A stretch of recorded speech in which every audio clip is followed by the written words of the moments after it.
tadi disampaikan kepada Ayub bahwa berbicara tentang 10. Keluaran pasal yang ke-20 ayat yang ke-30 sampai selanjutnya. Di antaranya yang pertama, jangan ada padamu Allah lain selain. Berdasarkan akan perintah Tuhan inilah Ayub melakukan itu. Dia tidak menyembah kayu atau batu. Dia sembah adalah Tuhan yang hidup. Dan dia lakukan itu dalam ketekunan yang kepada Tuhan. Maka dia dijuluki orang yang besar. Dia jujur hanya Tuhan. Sekali Tuhan tetap Tuhan. Itu yang dia lakukan. Jadi kategorikan orang yang jujur. Dari berita yang pertama sampai kepada yang 10. Di antaranya, jangan engkau menyembah Allah yang menyerupai patung atau apapun. Sampai kepada yang ke-10, jangan bunuh, jangan mencuri. Itu semua itu. Saudara Bapak Ibu yang dikasihi oleh Tuhan kita Yesus. Ketika kau dalam keadaan seperti itu, kesalehannya itu diuji oleh Tuhan. Saya mau bilang bahwa pencobaan itu datangnya dari iblis, tetapi ujian itu datang daripada Tuhan. Ayub bisa berkata dan mengakui bahwa sesungguhnya aku tahu tidak ada yang seperti engkau. Engkau sanggup melakukan segala sesuatu. Kenapa sehingga Ayub bisa mengakui ini? Karena ternyata selain daripada dia kenal, dia tahu tentang Tuhan, tetapi Tuhan harus membawa dia untuk mengalami Tuhan secara pribadi. Ayub pasal ke-42 ayat yang kelima. Ayub pasal ke-42 ayat yang kelima. Firman Tuhan berkata, hanya dari kata orang saja aku mendengar tentang engkau, tetapi sekarang mataku sendiri memandang.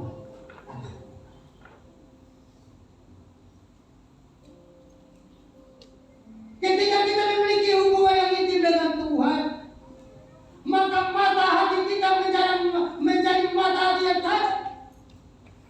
Pikiran kita menjadi pikiran yang tajam. Kita tahu apa rencana Tuhan bagi kehidupan kita. Setelah saya membaca dalam pembacaan kita di sini, dia berkata bahwa aku tahu engkau sanggup melakukan segala sesuatu dan tidak ada rencana yang datang. Di sini dikatakan, aku tahu bahwa engkau sanggup melakukan segala sesuatu. Izinkan saya berkata, segala sesuatu itu ada dalam rumah tangga kita. Bisa dalam kita menjalani rumah tangga ini, ada bapak yang sudah tidak setia lagi atau yang kurang setia kepada istri, dan ini masalah. Ada ibu yang tidak lagi atau yang kurang setia dengan bapaknya, dan ini masalah. Ada lagi anak-anak yang mungkin hidup dalam pergaulan dunia yang bebas, dan ini masalah. Segala sesuatu itu bisa dikatakan bahwa ternyata dalam kehidupan kita lagi menderita segala sesuatu penyakit yang menurut dokter bahwa tidak mungkin disembuhkan. Segala sesuatu itu izinkan saya mau mengatakan kepada kita, mungkinkah itu segala sesuatu itu ada dalam kehidupan. Segala sesuatu itu bisa ada dalam pekerjaan. Kalau memang itu ada di dalam kehidupan kita, maka mari kita sampaikan seperti apa yang dikatakan oleh Tuhan. Aku tahu bahwa segala sesuatu engkau Tuhan. Apa masalahmu? Apa problemmu? Ayub itu bukan segala sakit, tetapi kita mengatakan segala sesuatu yang ada pada hidupnya, yang dia miliki dalam kehidupan itu diambil. Orang yang terdekat sekalipun, dia itu istrinya, Ayub pasal kedua, dia bilang sama Ayub, masihkah engkau bertekun untuk selalu menyembah kepada Allah? Kutuk kalamu itu supaya engkau mati.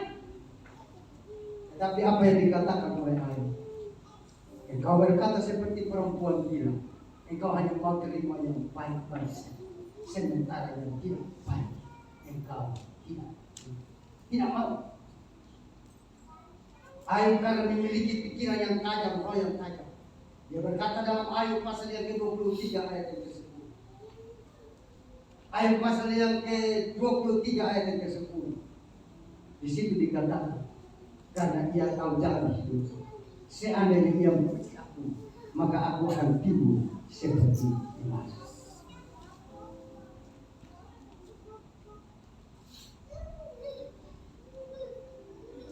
Satu kali saya bersama dengan ibu,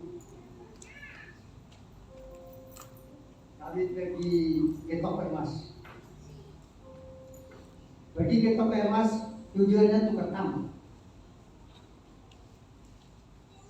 Waktu kami pergi ke toko emas tujuan tukar tambah ini, ambillah emas kami, ditimbang beratnya, karat,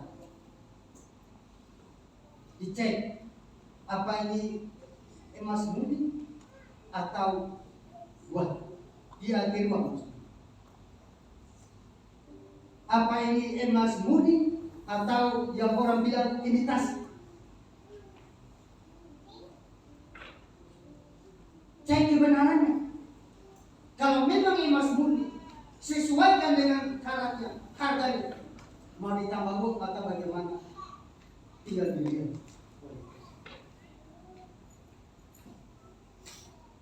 Kehidupan kekristenan kita mengalami seperti apa yang dikatakan. Ayub menjaga kehidupannya dikatakan bahwa saleh, jujur, aku takkan Tuhan yang menjauhi yang jahat. Dia lakukan itu karena kata orang. Sekarang dia harus diuji. Yaitu masuk dalam penderitaan. Dari penderitaan itu ada teman-teman Ayub datang, yang notabene datang untuk menghibur dia. Kesannya menghibur, tetapi hanya untuk menghakimi Ayub. Mereka katakan bahwa ini semua terjadi karena dosa.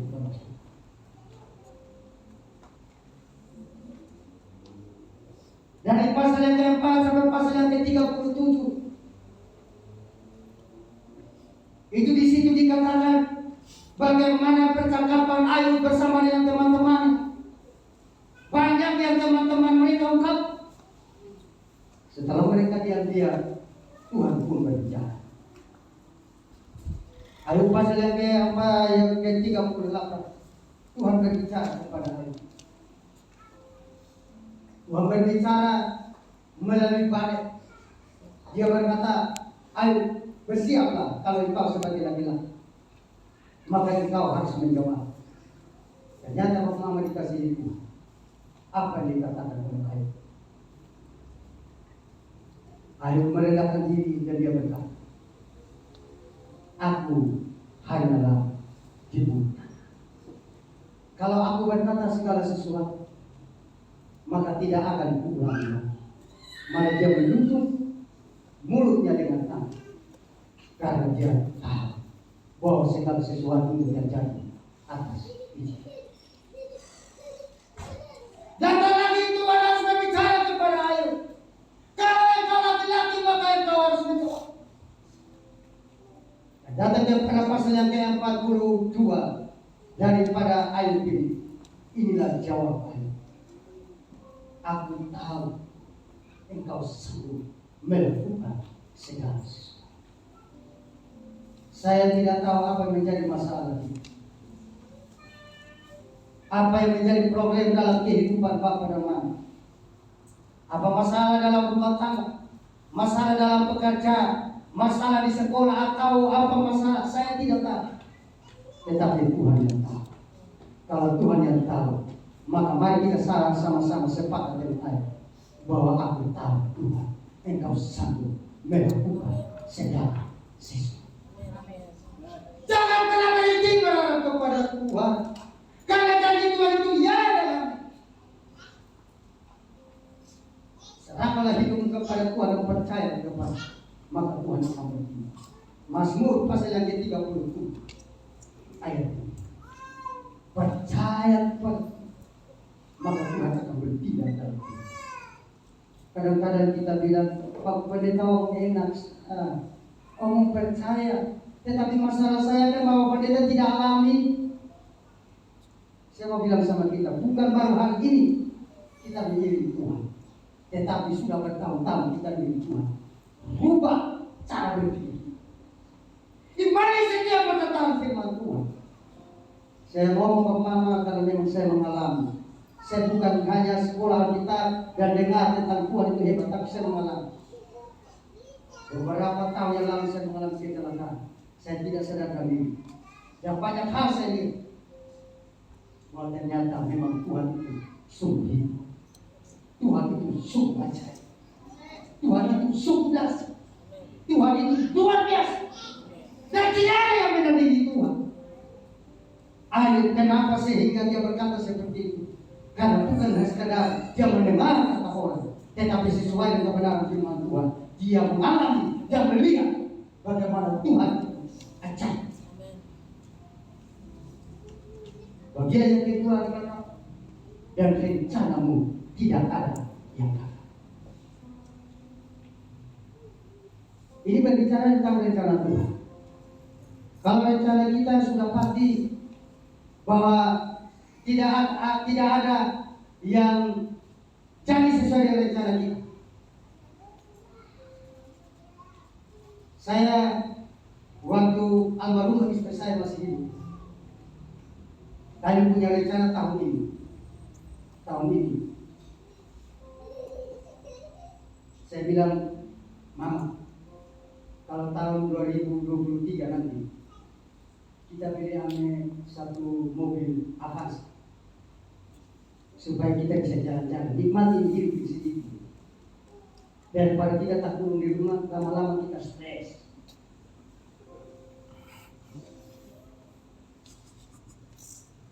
Hidup ini perlu menikmati keindahan alam semesta. Kalau di sini saya lihat tempat wisata banyak sekali. Kalau di kabupaten kami itu hanya di Widi saja. Karena laut hanya ada di Widi. Sementara di kota kita tidak ada laut. Kalau di sini pinggir semua pada laut. Saya bilang nanti kita ambil sebuah mobil, kita jalan-jalan dulu, nikmati hidup supaya tidak terlalu pikir dengan beban hidup. Iya. Anak-anak juga malah seperti itu. Saya bilang kita nikmati hidup saja. Sebentar kita pergi ke tempat ini, biar kita punya jiwa ini ringan seperti itu. Daripada ada tekanan di pikiran, perasaan. Dan itu rencana kami. Mana anak-anak juga bilang begitu. Iya, karena Bapak bukan gembala, hanya sebatas waktu. Jadi nikmati saja ini.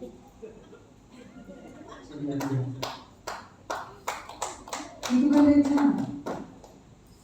Tidak tahu Tuhan panggil pulang dulu. Rencana manusia bisa datang. Yakobus pasal yang 4 ayat yang ke-13. Judulnya berkata, jangan melupakan Tuhan dalam perencanaan.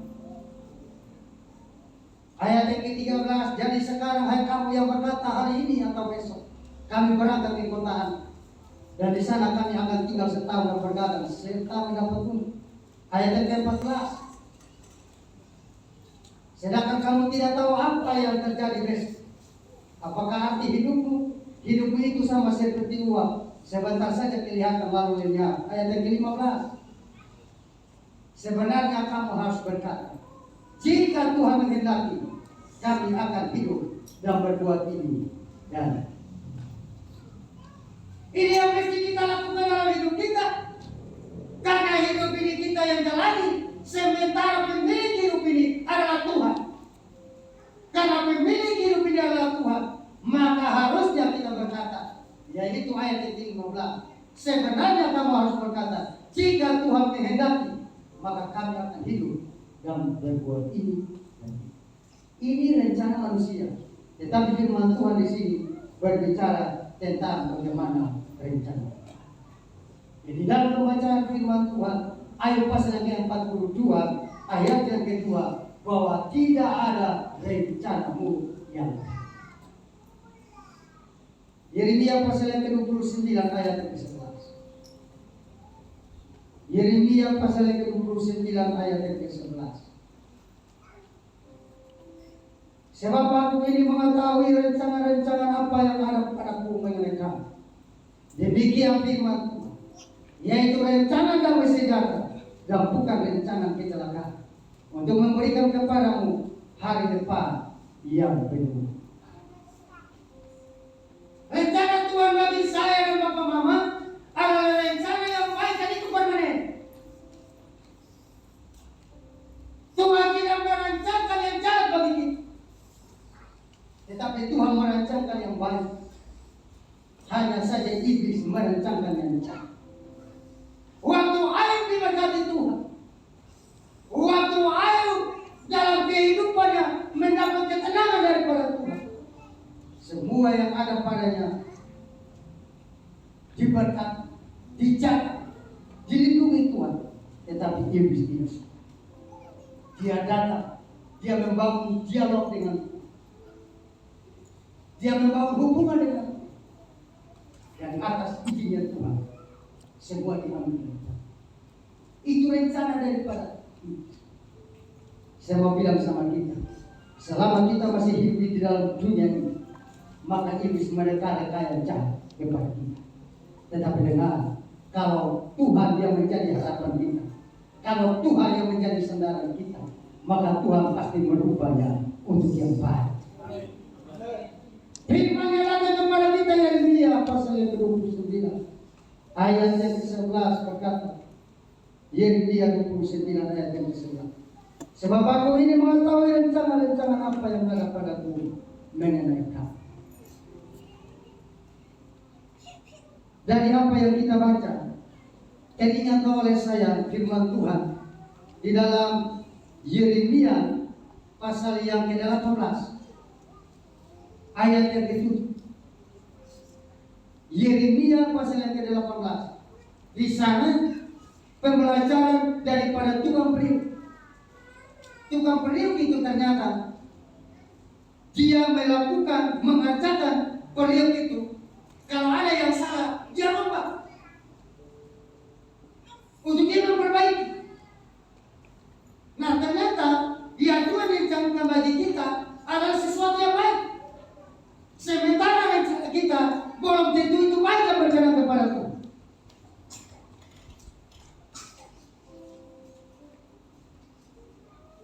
Yeremia pasal yang ke-18 ayat yang ke-7. Ada kalanya Tuhan berbicara kepada suatu bangsa untuk membangun dia, untuk meneguhkan dia. Tetapi berjalannya waktu, dia berpaling daripada Tuhan, maka kata firman Tuhan, Tuhan menyesal. Sekali lagi saya mau bilang sama kita, biarkan sekali Tuhan yang kita sembah tetap Tuhan kami. Rencana Tuhan bagi saya dan saudara adalah rencana yang baik. Dikatakan oleh firman Tuhan tadi, sebab aku ini mengetahui rencana-rencana apa yang ada padaku mengenai kamu.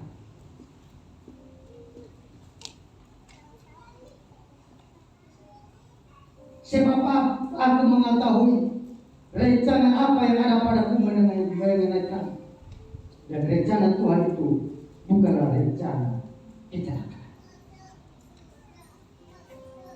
bukanlah rencana yang membinasakan kita, tetapi rencana di mana Tuhan mau mengangkat kita. Tuhan mau supaya membawa kehidupan kita kepada satu tingkat iman yang lebih tinggi lagi. Kenapa sehingga Ayub harus mengalami penderitaan? Karena Tuhan mau dia benar-benar memiliki hidup yang murni, bagaikan emas yang murni. Dan Ayub mengakui itu melalui jawabnya kepada Tuhan. Aku tahu bahwa Engkau Tuhan sanggup melakukan segala sesuatu, dan tidak ada rencanamu yang gagal. Sempat disinggung oleh Bapak Gembala, bagaimana kita tahu rencana Tuhan? Caranya yaitu kita membangun hubungan itu dengan. Kita tidak bisa tahu rencana Tuhan dalam kehidupan kita kalau kita Senin Kamis dengan Tuhan. Hari itu baru kita gereja. Hari lain-lain kita tidak pernah membangun satu komunikasi dengan Bapak Mama, supaya kita melihat bagaimana rencana Tuhan itu terlaksana dalam kehidupan kita. Maka kita harus membangun hubungan itu. Kalau firman Tuhan datang kepada kita, maka saya percaya hari ini Tuhan kenal persis kehidupan. Mari kita introspeksi kehidupan kita. Apa yang kita alami dalam hidup kita? Masalah beban apa yang kita alami dalam hidup kita? Percayalah penuh kepada kedaulatan Tuhan. Sebab Tuhan sanggup untuk menolong kita. Dan rencananya tidak pernah gagal bagi saya. Amin. Tuhan Yesus memberkati kita. Amin.